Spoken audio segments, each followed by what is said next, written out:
But उसमें कुछ चुटकुले टाइप सा था कुछ उसमें। जहाज जब टेक ऑफ हुआ तो ऊंचाइयां चढ़ने लगा, बादलों के पास पहुंच गया और वो बादलों से ऊपर निकल गया। बच्ची किसी की तरफ कोई ध्यान नहीं, अपना पेज को पलटे और हंसे, चुटकुला पढ़े और हंसे, नेक्स्ट पेज, चुटकुला पढ़े हंसे, नेक्स्ट पेज।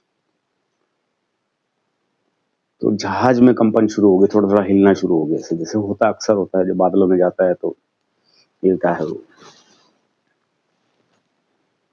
तो एयर होस्टेस की आवाज आई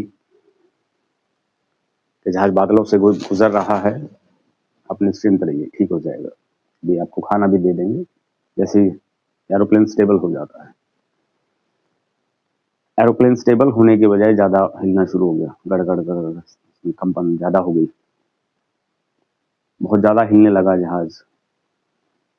तो पायलट साहब का, अब वो बच्ची अपने बेपरवाह बैठी, बच्ची अपने चुटकुले पढ़ रही है और हंस रही है। तो पायलट साहब की आवाज आई कि जहाज में कुछ तकनीकी खराबी आ गई है, हमारे बस से बाहर है, हम कोशिश कर रहे हैं, निश्चिंत रहिए, हम कोशिश कर रहे हैं कि सेफ लैंडिंग कर दी जाए। सब हाहाकार करने लगे, क्या होगा क्या होगा, अब तो अपनी मौत दिखने लगी। सब हाहाकार करने लगे, शोर मचाने लगे, अनाउंसमेंट होती रही, शांत रहिए शांत रहिए, सब ठीक होगा। तो बच्ची फिर भी हंस रही है, वो कोई परवाह नहीं बच्ची की, बच्ची अपने पढ़ती रही, हंसती रही, सब शोर मचा रहे हैं क्योंकि विश्वास ही नहीं हो रहा था कि लैंड हो पाएगा नहीं हो पाएगा। कुछ समय बाद जहाज सेफली लैंड हो गया।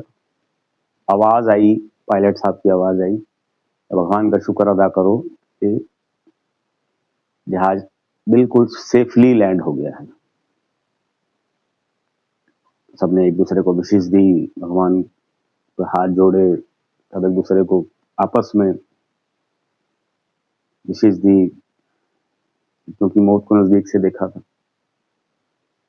तो अब बच्ची पहले भी खुश थी और अब भी खुश थी, खूब बेपरवाह अपने चुटकुलों में मगन थी। एक सज्जन पुरुष उस बच्ची के पास, उसकी हरकतों को देख रहे थे। सज्जन पुरुष उस बच्ची के पास पहुंचे, बेटा एक बात बताओ,